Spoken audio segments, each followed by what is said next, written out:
الحمد لله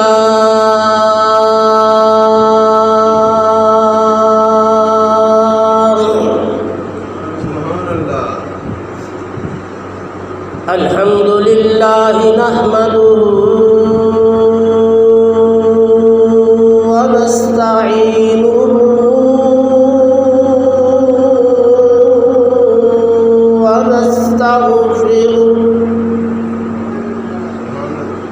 ونستغفره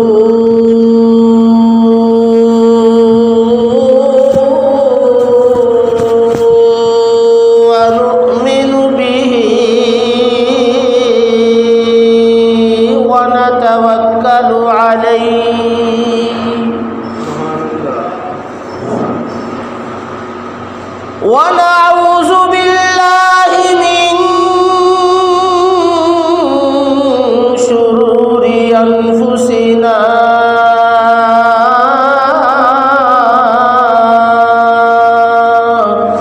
ومن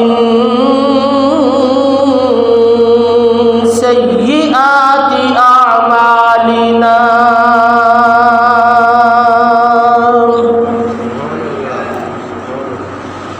من يهده الله فلا مضل له ومن يضلله فلا هادي له ونشهد أن لا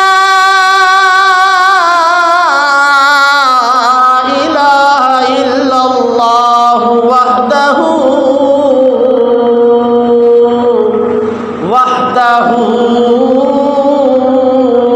لا شريك له ونشهد أن سيدنا وسندنا وحبيبنا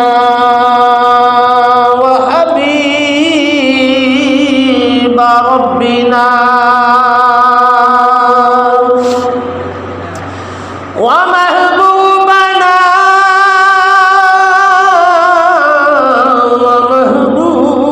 ومحبوب ربنا وطبيبنا وطبيب قلوبنا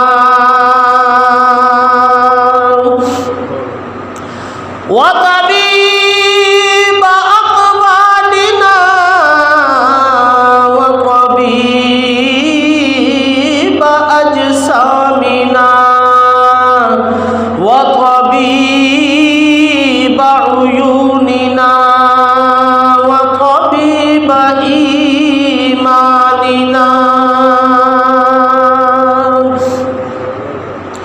ورؤوفنا ورحيمنا وبشيرنا ونذيرنا ووسيلتنا وملجانا ومأوانا وأولانا وآخرنا محمدا عبده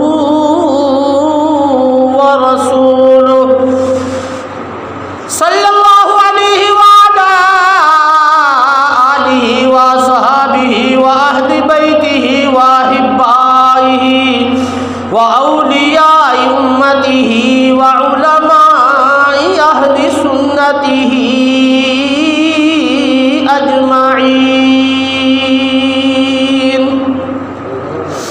أما بعد فقد قال الله تبارك وتعالى في الكلام المجيد والفرقان الحميد أعوذ بالله من الشيطان الرجيم بسم الله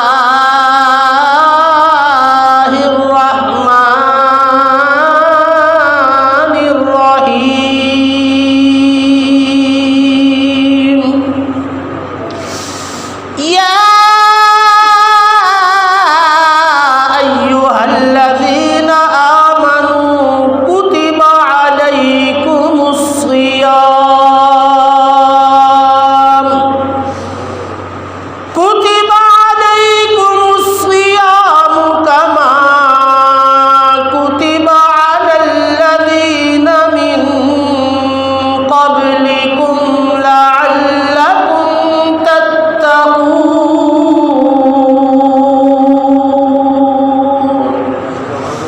صدق اللہ مولانا العظیم، صدق رسولہ النبی الکریم الامین، ونحن علی ذلک من الشاہدین والشاکرین والحمد للہ رب العالمین۔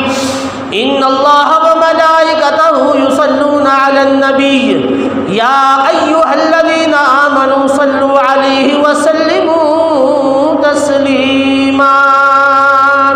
تمام حضرات مل کر بلند آواز سے، محبت سے، پیار سے حضور کی بارگاہ میں درود و سلام پڑھیے۔ صلی اللہ علیہ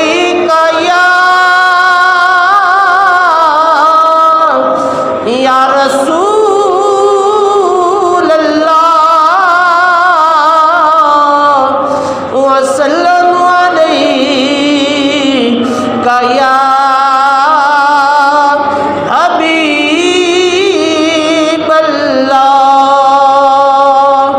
صلی اللہ علیہ یا رسول اللہ، وسلم علیہ یا حبیب اللہ۔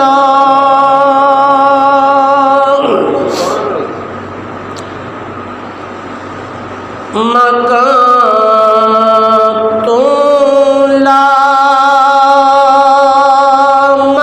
مکان تی کر،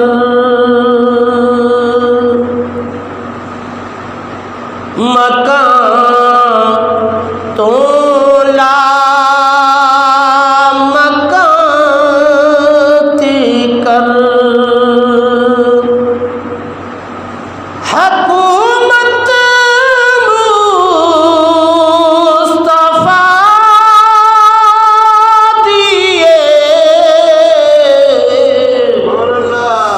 مکان تو لا مکان کر، حکومت مصطفیٰ دیے، جتوں مجرم بری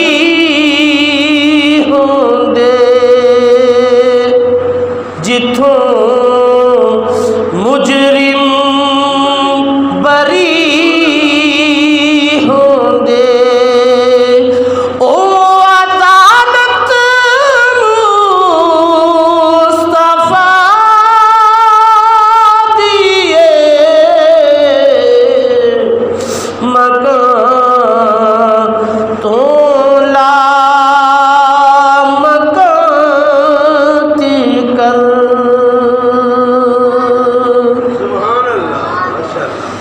میں ایک عاشق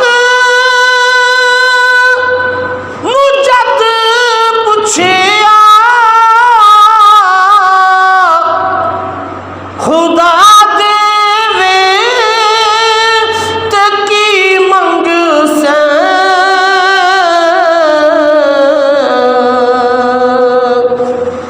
میں ایک عاشق مجد پوچھیا،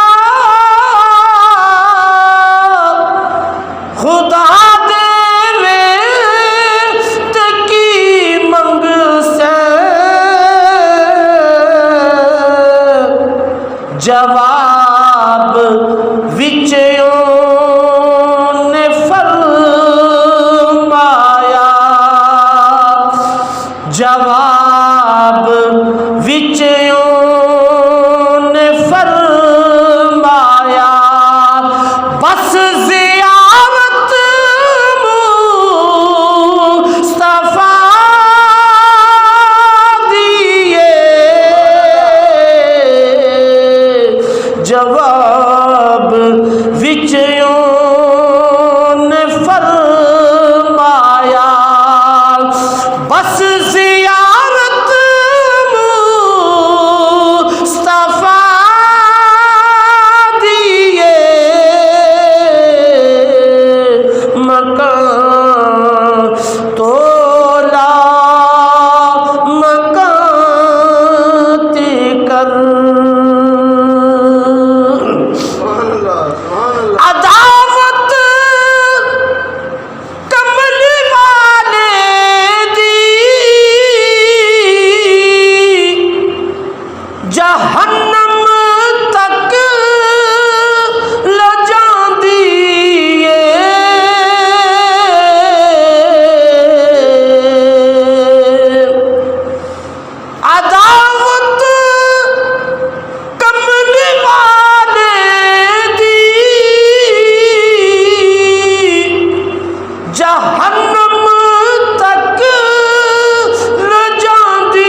جے تو جانا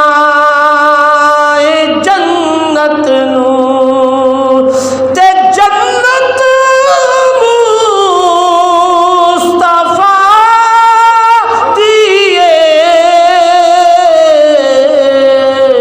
جے تو جانا جنت نو تے جنت مصطفیٰ دیے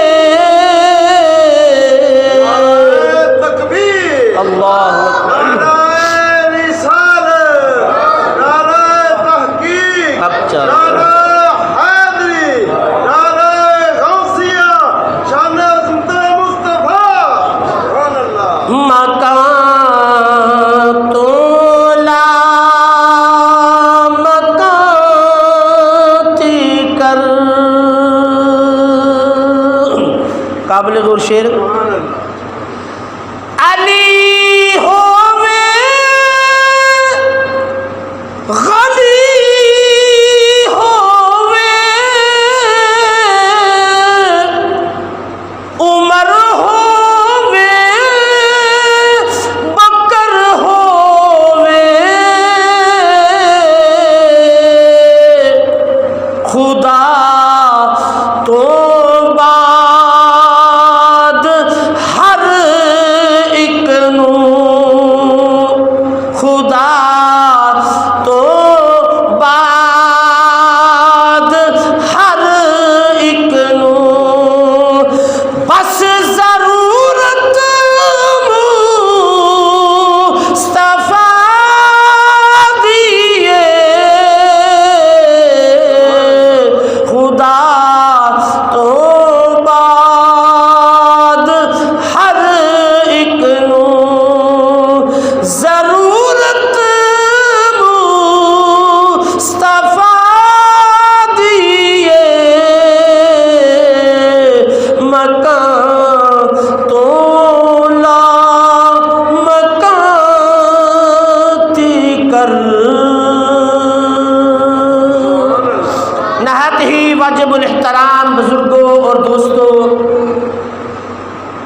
اللہ تبارک و تعالی جل شانہ کی حمد و ثنا، آقا نامدار تاجدار انبیاء امام الکبریاء رؤوف الرحیم رحمت للعالمین تاجدار مدینہ سرور سینہ ہادی کل مولا کل دنائے سبل ختم الرسل آئینہ جمال کبریاء احمد مجتبی حضرت محمد مصطفیٰ صلی اللہ علیہ وسلم کی بارگاہ اقدس میں درود و سلام کا نذرانہ پیش کرنے کے بعد دعا ہے کہ رب ذوالجلال مجھے حق بیان کرنے، ہم سب کو سن کر اس پر عمل کرنے کی توفیق عطا فرمائیں۔ وما توفیقی الا باللہ العلی العظیم۔ حضرات گرامی، الحمدللہ ثم الحمدللہ،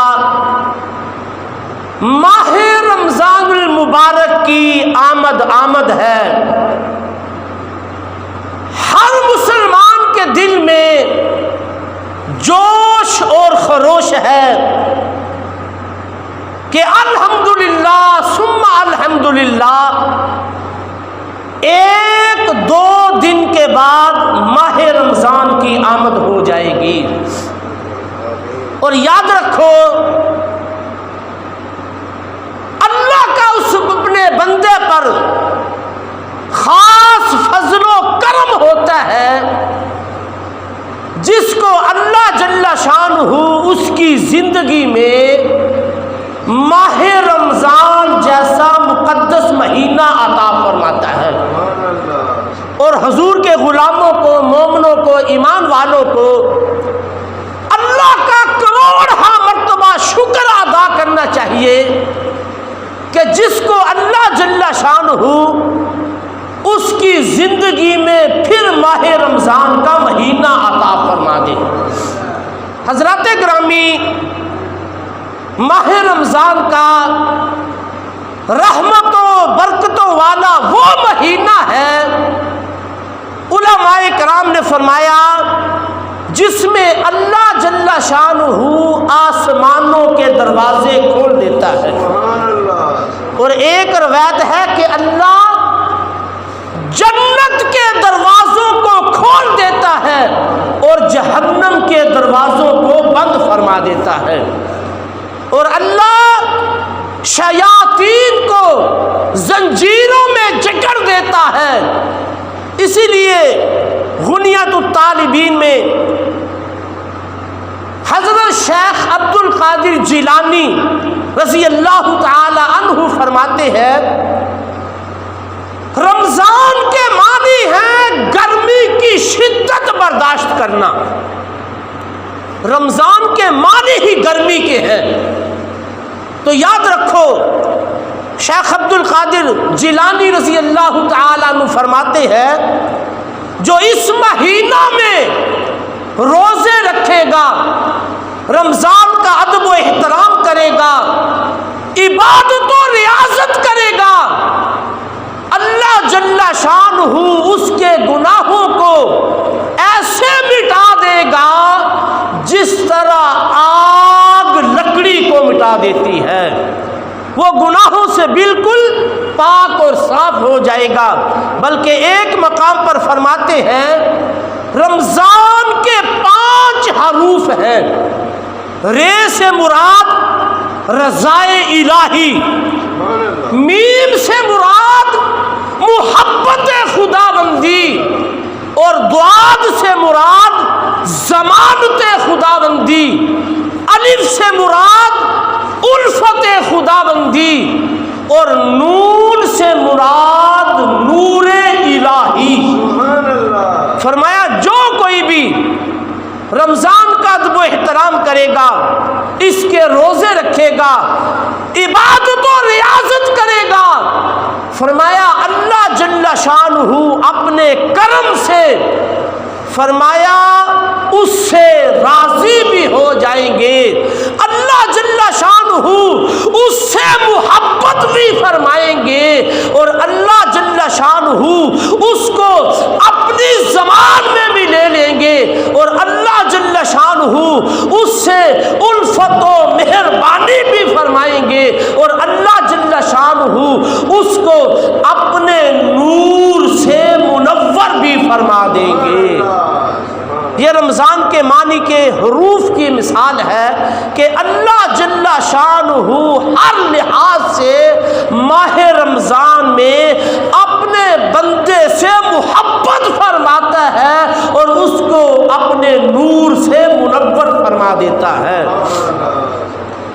حدیث مبارکہ میں آتا ہے حضرت سلیمان فارسی رضی اللہ تعالیٰ عنہ اس حدیث مبارکہ کو نقل فرماتے ہیں کہ شعبان المعظم کے آخری دنوں میں میرے محبوب علیہ السلام نے صحابہ کرام رضوان اللہ علیہ مجمعین کو حضور علیہ السلام نے ایک خطبہ ارشاد فرمایا۔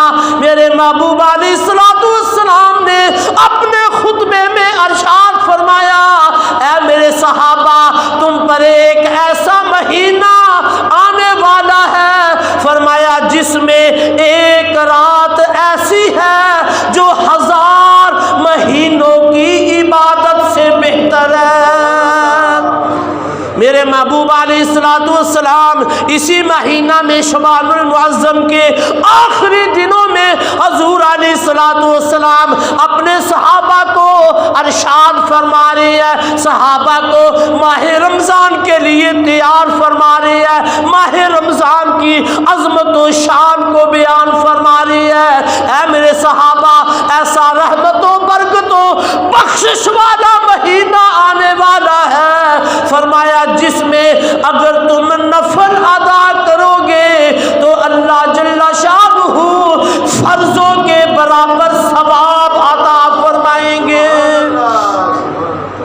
فرمایا ماہ رمضان میں جس نے ایک نفلی نیکی کی گویا ایسے ہے جیسے دوسرے مہینوں میں اس نے فرض ادا کیا۔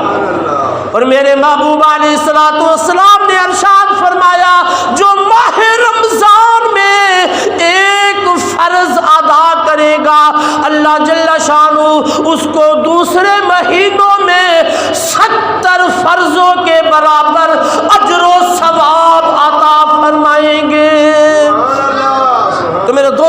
بزرگوں ذرا خود ہی اندازہ لگا لو، غور فرما لو، توجہ فرما لو کہ ماہ رمضان کا جو آنے والا مہینہ ہے کتنی رحمتوں برکتوں والا مہینہ ہے کہ ہم اس میں نفل ادا کریں تو فرضوں کے برابر ثواب، اگر فرض ادا کریں تو اللہ 70 فرضوں کے برابر اجر و ثواب عطا فرماتے ہیں۔ پھر میرے محبوب علیہ الصلوۃ والسلام نے اپنے خطبے میں ارشاد فرمایا، اللہ جل شانہ نے ماہ رمضان کے دن کو روزہ فرض قرار دیا ہے، اور اللہ جل شانہ نے ماہ رمضان میں رات کے قیام کو یعنی نماز تراویح کو نفل بنایا ہے۔ اللہ جل شانہ نے دن کو روزہ فرض قرار دیا اور رات کے قیام کو اللہ نے نفل بنایا ہے۔ اب خود ہی اندازہ فرماؤ، جو نفل پڑھے گا فرضوں کے برابر ثواب، اور جو فرض ادا کرے گا اللہ 70 گنا اجر بڑھا کر 70 فرضوں کے برابر اس کو اجر و ثواب عطا فرمائیں گے۔ اللہ اکبر۔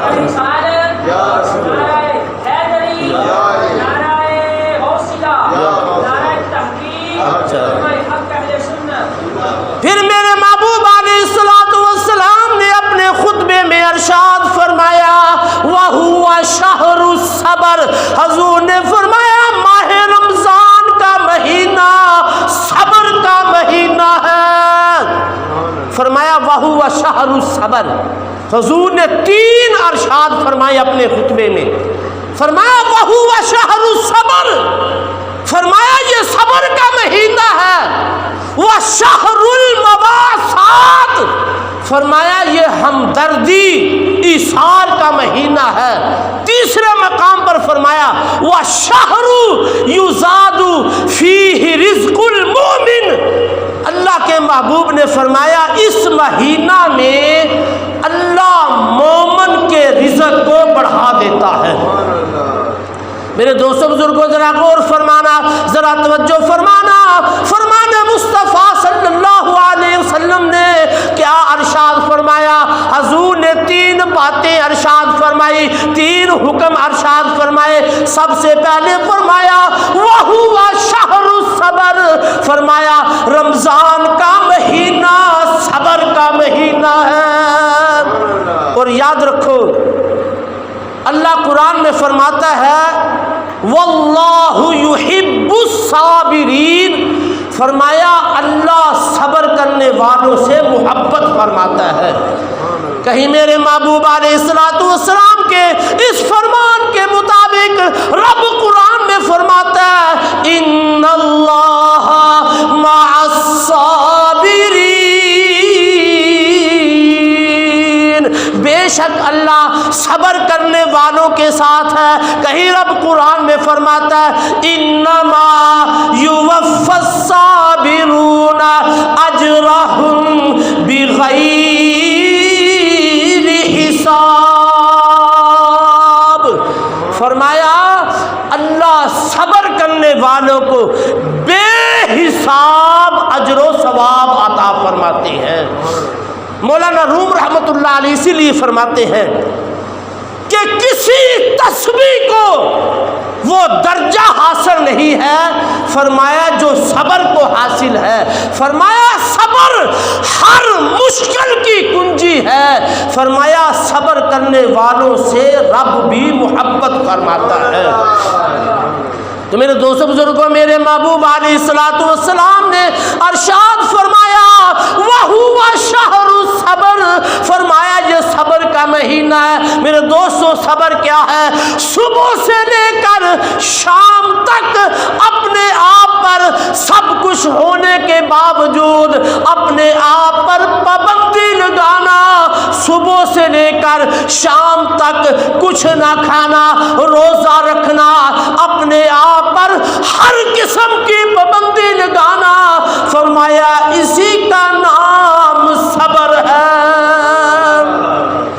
فرمایا بہت سے لوگ ایسے بھی ہیں جو ہٹے کٹے صحت مند ہونے کے باوجود صبر کرتے بلکہ بے صبری کا مظاہرہ فرماتے ہیں۔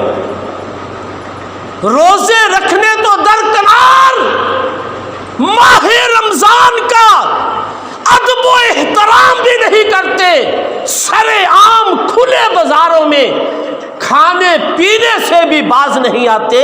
تو میرے دوست بزرگوں، اسی لیے ان لوگوں کے لیے اللہ کے محبوب صلی اللہ علیہ وسلم نے فرمایا بے صبری نہ کرو، فرمایا وَهُوَ شَهْرُ الصَّبْرِ، فرمایا رمضان کا مہینہ تو صبر کا مہینہ ہے۔ دوسرے مقام پر میرے محبوب علیہ الصلوۃ والسلام نے فرمایا وَشَهْرُ الْمَوَاسَاتِ، فرمایا یہ غرباء کی غم خواری کا، ایثار کا، ہمدردی کا مہینہ ہے۔ مسلمانوں کو چاہیے کہ ماہ رمضان میں غریبوں کا خیال رکھے، یتیموں مسکینوں کا خیال رکھے، فرمایا ان کی مدد فرمائے، ان کو تیار فرمائے تاکہ وہ بھی ماہ رمضان کے لیے تیاری فرما سکے۔ میرے محبوب علیہ الصلوۃ والسلام نے فرمایا وَشَهْرُ الْمَسَاوَاتِ، فرمایا رمضان کا مہینہ ہمدردی اور ایثار کا مہینہ ہے۔ میرے دوستو، صحابہ کرام رضوان اللہ علیہم اجمعین کی پاک زندگیوں پر غور فرماؤ۔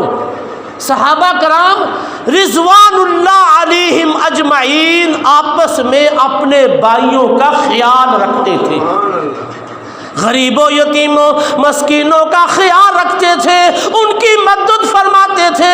بلکہ روایات میں آتا ہے رمضان سے پہلے صحابہ کرام رضوان اللہ علیہ اجمعین اپنے کاروباروں کو اختتام تک پہنچاتے تھے، اپنے کاروبار کو، معاملات کو ختم کرتے تھے، اپنے مالوں کی زکوٰۃ نکالتے تھے تاکہ غریب لوگ بھی ماہ رمضان کے لیے تیاری فرما سکے۔ حضور نے فرمایا وَشَهْرُ الْمَسَاوَاتِ، فرمایا یہ ہمدردی، ایثار اور قربانی کا مہینہ، ایک دوسرے کا خیال کیا جائے، ایک دوسرے کی مدد کی جائے، غریبوں کا حال پوچھا جائے، ہمسایوں کا خیال رکھا جائے۔ اللہ اکبر۔ صحابہ کرام رضوان اللہ علیہ اجمعین کی زندگیوں کو ذرا ملاحظہ فرمائے کہ کس طرح صحابہ کرام ایک دوسرے کا خیال رکھتے تھے، کس طرح اپنے بھائیوں کی مدد فرماتے تھے۔ حدیث مبارکہ میں آتا ہے کہ حضور کے ایک صحابی کے گھر ایک بکری کی سری تحفے کے طور پہ آئی۔ اللہ اکبر، ذرا غور فرماؤ، توجہ فرماؤ۔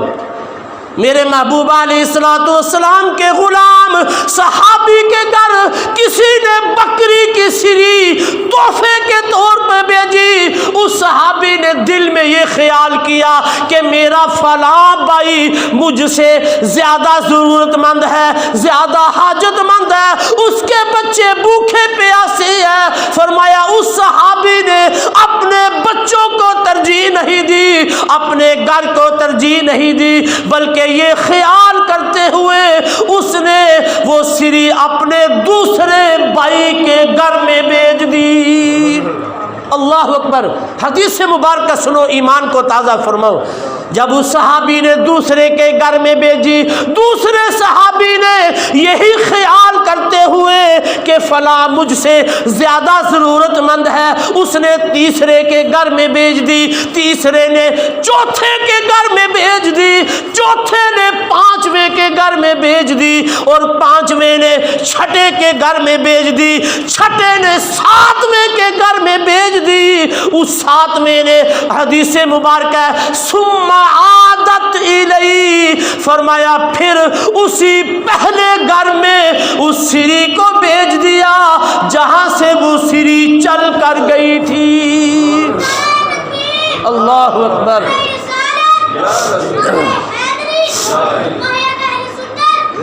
میرے دوستو بزرگوں، ذرا غور فرمانا، ذرا توجہ فرمانا۔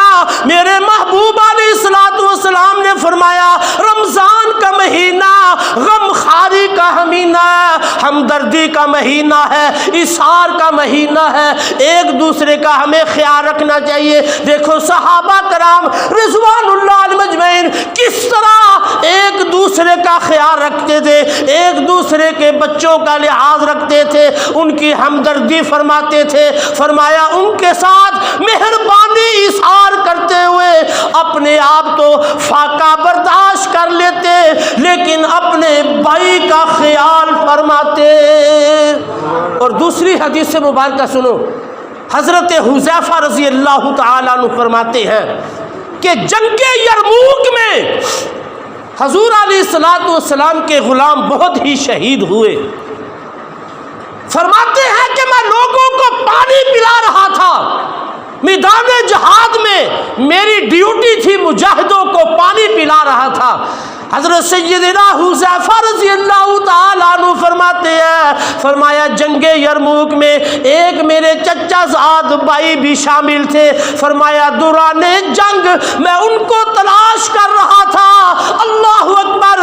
حضرت سیدنا حذیفہ رضی اللہ تعالیٰ عنہ فرماتے ہیں جب میں نے اپنے بھائی کو دیکھا تو میں قریب گیا اور چند گھڑیوں کے وہ مہمان تھے۔ فرمایا میں نے کہا بھائی جان پانی پیو گے؟ انہوں نے اشارہ کیا ہاں میں پانی پیوں گا۔ حضرت حذیفہ رضی اللہ تعالی عنہ فرماتے ہیں جب میں بھائی کو پانی پلانے لگا تو ساتھ والے مجاہد نے آواز دی ہائے پانی۔ فرماتے ہیں میرے بھائی نے مجھے اشارہ کیا کہ مجھے بعد میں پہلے میرے اس بھائی کو پانی پلاؤ۔ دیکھو ذرا ہمدردی کیسی ہے، کیسا اثار ہے، کیسی محبت ہے۔ حضرت حذیفہ رضی اللہ تعالیٰ عنہ فرماتے ہیں جب میں دوسرے اس غازی مجاہد کو پانی پلانے لگا، فرمایا ساتھ والے نے ہائے کی آواز نکالی۔ فرمایا دوسرے نے اشارہ کیا پہلے میرے اس بھائی کو پانی پلاؤ۔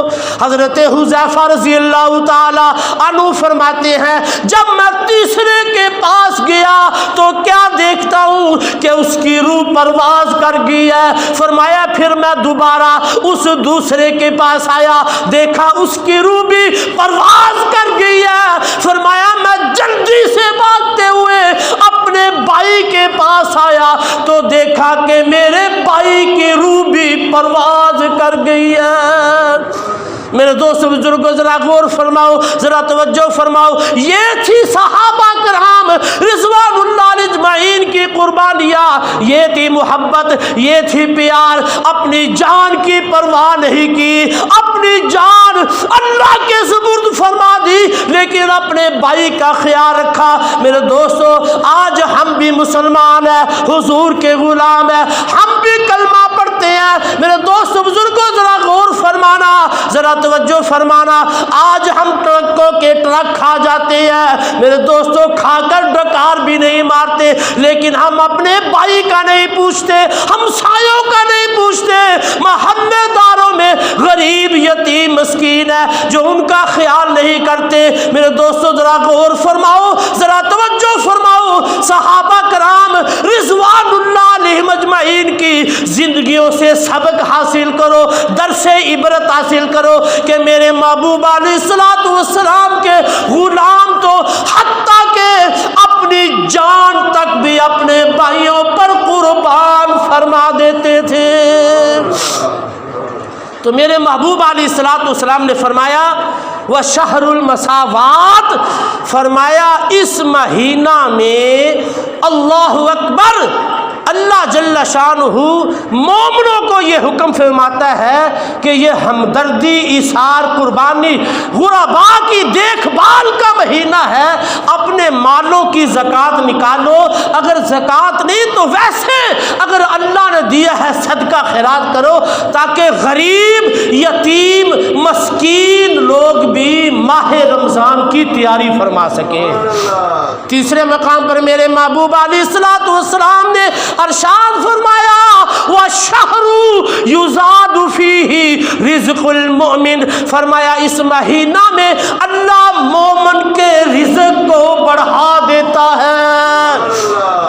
خدا کی قسم اس بات میں کوئی شک نہیں، فرمان مصطفیٰ میں شک نہیں کہ اس مہینہ میں اللہ مومن کے ایمان کے رزق کو ایسے بڑھاتا ہے، فرمایا جو سارا سال روکھی سوکھی پر گزارا کرتے ہیں، اللہ ماہ رمضان میں ان کو بھی طرح طرح کی نعمتوں سے نواز دیتا ہے۔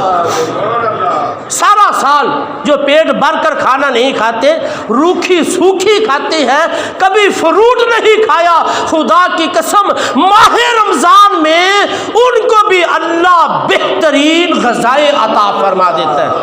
مولانا روم رحمت اللہ علیہ فرماتے ہیں دیکھو کس طرح اللہ غیب سے امداد فرماتا ہے، کس طرح اللہ مومن کے رزق کو بڑھاتا ہے۔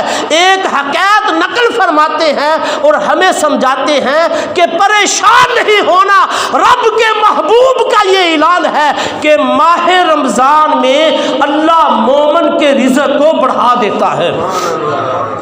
مولانا روم رحمت اللہ علیہ فرماتے ہیں کہ ایک مرتبہ 3 آدمی سفر کرنے لگے، ایک یہودی، ایک عیسائی، ایک مسلمان، تینوں سفر کرتے کرتے جب ایک بستی میں پہنچے، ماہ رمضان کا مہینہ تھا، بستی والوں نے خیال کیا کہ یہ تینوں مسلمان ہیں۔ بستی کا ایک آدمی صاحب استطاعت ان تینوں کے لیے ایک بہترین تھال میں حلوہ پکا کر لایا کہ اس کے ساتھ روزہ افطار کر لینا۔ اللہ اکبر۔ فرمایا جب وہ حلوہ آیا تو مسلمان کے دونوں ساتھیوں نے آپس میں مشورہ کیا، یہودی اور عیسائی نے، کہ ہمارا جو ہم سفر مسلمان ساتھی ہے اس کا صبح سے روزہ ہے، پہلے تو یہ خیال کرو جو مسلمان ہوتا ہے وہ ماہ رمضان کے روزے رکھتا ہے، اور عیسائی اور یہودی روزے نہیں رکھتے۔ مسلمان تیری یہ شان ہے، اللہ نے قرآن میں فرمایا ایمان والو ماہ رمضان کے روزے میں نے تم پر فرض کیے ہیں۔ مسلمان کا صبح سے روزہ تھا، دونوں ساتھیوں نے یہودی اور عیسائی نے آپس میں مشورہ کیا ہمارا ساتھی صبح سے بھوکا ہے، اگر یہ حلوہ اس وقت کھایا گیا یہ زیادہ کھا جائے گا کیونکہ صبح سے اس کا روزہ ہے، لہٰذا کسی طریقے سے ہیلا بہانہ سے فرمایا اس حلوے کو صبح تک ترک کیا جائے تاکہ صبح یہ روزے سے ہوگا اور ہم دونوں سارا حلوہ کھا جائیں گے۔ انہوں نے مشورہ کیا، چال چلی، اور مسلمان سے کہنے لگے بھائی ہم بد ہضمی میں مبتلا ہیں، لہٰذا ہمارا خیال یہ مشورہ ہے کہ حلوے کو اس وقت نہ کھایا جائے، صبح کھایا جائے۔ مسلمان نے کہا بھائی حلوے کو تازہ تازہ ہی کھانا بہتر ہوتا ہے۔ وہ کہنے لگے ہم سمجھ گئے ہیں تمہاری یہ نیت، یہ ارادہ ہے کہ تم صبح سے روزے میں ہو اور تمہیں بھوک بھی زیادہ لگی ہے، تم یہ سارا حلوہ کھانا چاہتے ہو، ہم تو ہرگز ایسا نہیں ہونے دیں گے۔ لڑائی جھگڑا شروع ہو گیا۔ فیصلہ کیا ہوا؟ فیصلہ یہ ہوا کہ اس حلوے کو ایک جگہ پہ محفوظ رکھ دیتے ہیں اور صبح اٹھ کر اپنا اپنا خواب سنائیں گے، جس کا خواب سب سے اچھا ہوگا اسی کو یہ حلوہ دیا جائے گا۔ آخرکار مسلمان نے مجبور ہو کر ان کی تجویز کو قبول فرما لیا، کوئی اختلاف نہیں کیا، کوئی جھگڑا نہیں کیا۔ اب ذرا غور فرمانا، توجہ فرمانا، ایک جگہ پہ حلوے کو رکھ کر وہ تینوں مسافر سو جاتے ہیں اور مسلمان حسب دستور صبح سحری کے وقت، تہجد کے وقت مسلمان اٹھتا ہے، فرمایا سحری کے لیے، فرمایا وہ حلوہ کھا کر مسلمان پھر سو جاتا ہے۔ جب تینوں بیدار ہوئے تو کہنے لگی اپنا اپنا خواب سناؤ۔ پہلے یہودی بولا، کہنے لگا رات میرے خواب میں میرے پیغمبر حضرت موسیٰ علیہ السلام تشریف لائے اور مجھے بیدار کیا، بیدار کر کے کہنے لگے اٹھ میرے ساتھ کوہ طور پر چل۔ یہودی کہنے لگا میں اپنے نبی موسیٰ علیہ السلام سے کہ حکم کو مانتے ہوئے کوہ طور پر گیا، وہاں پہ میں نے طرح طرح کے مشاہدے کیے، سیر کی، یہودی نے خواب ختم کیا۔ عیسائی کی باری آئی، عیسائی کہنے لگا میرے نبی حضرت عیسیٰ علیہ السلام بھی رات تشریف لائے اور مجھے بیدار کیا اور کہنے لگے اٹھ میرے ساتھ آسمانوں پر چل، تو میں اپنے نبی کے ساتھ آسمانوں کی سیر کرتا رہا۔ اور یہودی سے عیسائی کہنے لگا تم تو کوہ طور پر تھے جو زمین پر ہے اور میں تو آسمانوں پر تھا، لہذا میرا خواب تمہارے خواب سے افضل اور اعلیٰ ہے۔ اب مسلمان کی باری آئی، کہنے لگے تم بھی اپنا خواب سناؤ۔ مسلمان نے کہا ذرا غور سے پھر میرا بھی خواب سنو۔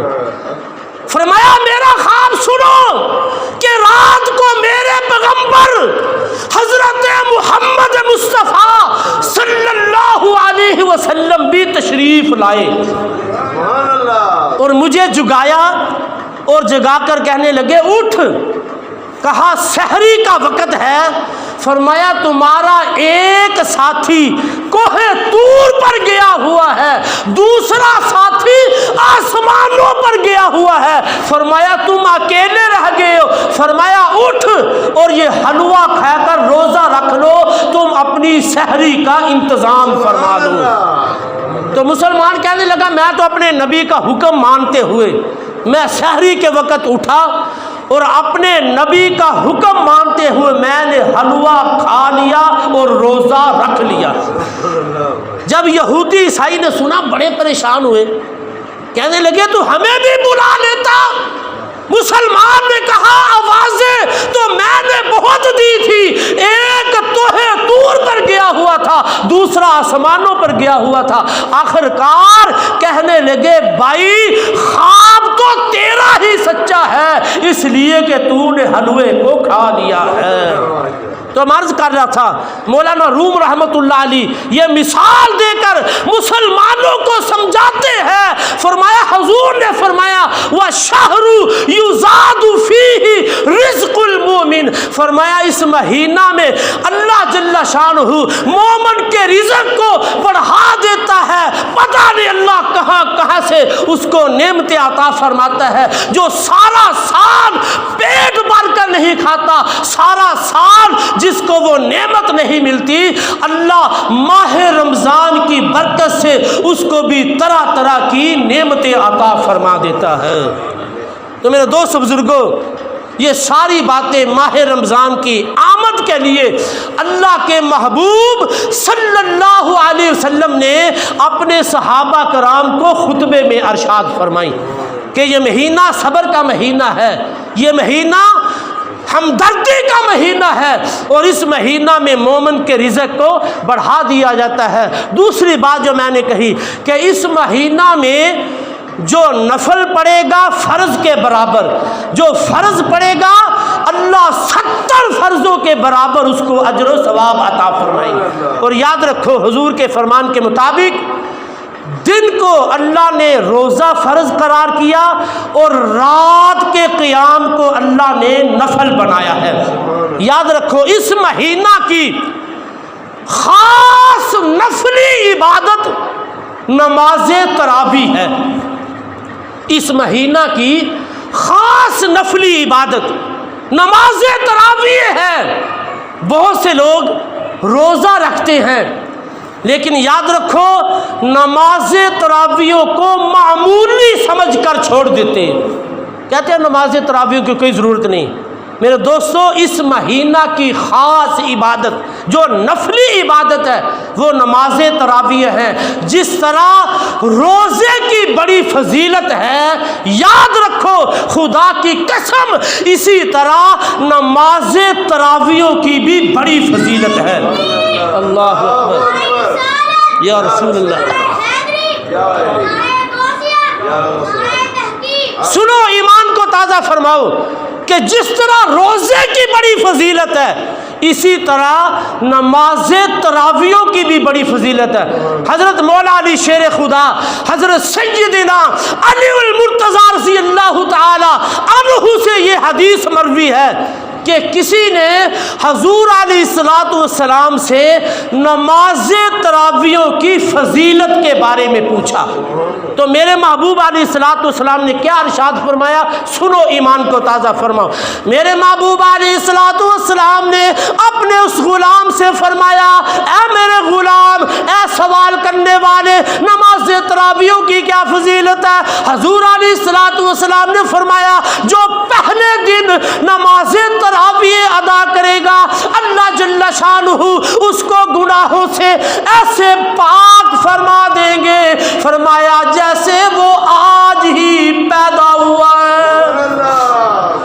میرے محبوب علیہ السلام نے پورے 30 دن کی فضیلت کو بیان فرمایا۔ حضور علیہ السلام نے فرمایا، جو دوسرے دن نماز تراویح ادا فرماتا ہے اللہ جل شانہ اس کے اور اس کے والدین کے گناہوں کو معاف فرما دیتے ہیں۔ پہلے دن اللہ نے اس کو گناہوں سے پاک کر دیا، دوسرے دن نماز تراویح ادا کی، اللہ نے اس کے اور اس کے والدین کے گناہوں کو معاف فرما دیا۔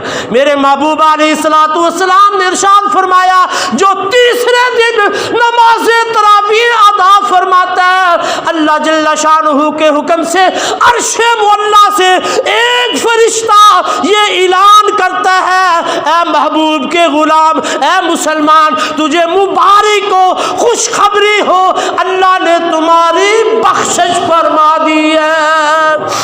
میرے محبوب علیہ السلام نے فرمایا، جو چوتھے دن نماز تراویح ادا فرماتا ہے اللہ جل شانہ اس کو توریت، زبور، انجیل اور قرآن پاک کی تلاوت کا اجر و ثواب عطا فرماتے ہیں۔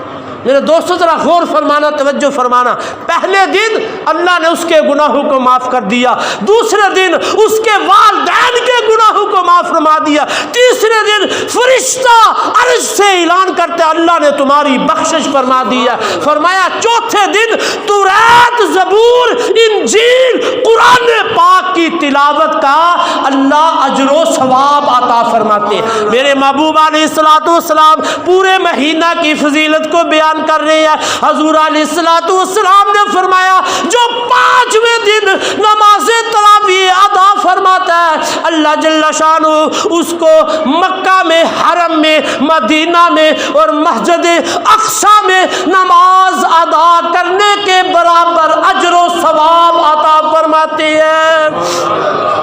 کتنا خوش نصیب ہے کہ اپنے محلے کی مسجد میں نماز تراویح ادا فرمائے، اللہ 5ویں دن مسجد حرام، مسجد نبوی اور مسجد اقصی میں نماز پڑھنے والے کے برابر اجر و ثواب عطا فرماتے ہیں۔ اسی طرح حضور نے 6، 7، 10، 20 پورے مہینہ کی حضور نے فضیلت بیان کی، وقت مختصر ہے۔ میرے محبوب علیہ السلام نے فرمایا، جو 29ویں رات کو نماز تراویح ادا فرماتا ہے اللہ اس کو 1000 مقبول حج کا اجر و ثواب عطا فرماتے ہیں۔ ذرا غور فرماؤ، توجہ فرماؤ، 1000، ایک حج نہیں، 2 حج نہیں، 100 نہیں، بلکہ نماز تراویحوں کی برکت سے 29ویں رات کو اللہ اس کو 1000 مقبول حج کا اجر و ثواب عطا فرماتے ہیں۔ اور آخری دن کی فضیلت میرے محبوب علیہ السلام نے کیا فضیلت بیان فرمائی؟ میرے محبوب علیہ السلام نے فرمایا، جو 30ویں رات کو نماز تراویح ادا کرتا ہے اللہ اس کی برکت سے کل قیامت کے دن اپنے بندے سے مخاطب ہو کر فرمائے گا، اے میرے بندے، یہ جنت کے میوے تیرے لیے ہے، جہاں سے چاہے تو کھا، یہ آب کوثر ہے، جتنا چاہ پی۔ فرمایا آنا ربو کا، فرمایا میں تیرا رب ہوں، وانت عبدی، تو میرا بندہ ہے، فرمایا میں تجھ سے راضی ہو گیا، تو مجھ سے راضی۔ سبحان اللہ. یہ پورے مہینے کی نماز تراویحوں کی فضیلت ہے. تو میرے دوست بزرگوں، عرض کرنے کا مقصد یہ ہے کہ جس طرح ہم روزوں کا اہتمام کرتے ہیں، روزے رکھتے ہیں، نماز تراویحوں کو معمولی سمجھ کر نہ چھوڑ دیے جائے. ہاں کوئی شرعی مجبوری ہو، جس طرح شرعی مجبوری کے تحت بندہ روزہ بھی چھوڑ سکتا ہے، شریعت نے بہت سے معاملات میں اجازت بھی دی ہے. اگر موت کا خطرہ ہو، بیماری کے بڑھ جانے کا خطرہ ہو، یا ایسا کوئی سفر ہو، فرمایا اس میں روزے کی رخصت ہے، معافی ہے، بعد میں رکھ سکتا ہے. میرے دوستو اسی طرح اگر کوئی شرعی مجبوری ہو تو پھر تو نماز تراویح چھوڑو. میرے دوستو اگر مجبوری نہیں ہے تو اتنی رحمتوں برکتوں والے مہینہ کی خاص عبادت جو نفلی عبادت ہے وہ نماز تراویح ہے. اللہ جل شانہ ماہ رمضان کی آمد ہم سب کو اس کا استقبال کرنے کی توفیق عطا فرمائے. اللہ ہم سب کو ماہ رمضان کے روزے اور نماز تراویح ادا کرنے کی توفیق عطا فرمائے. جو سنا سنایا سمجھ کر اللہ ہم سب کو عمل کرنے کی توفیق عطا فرمائے. آمین ثم آمین. وما علینا الا البلاغ المبین. جن حضرات نے سنتے پڑھنی ہے سنتے پڑھ. بسم اللہ.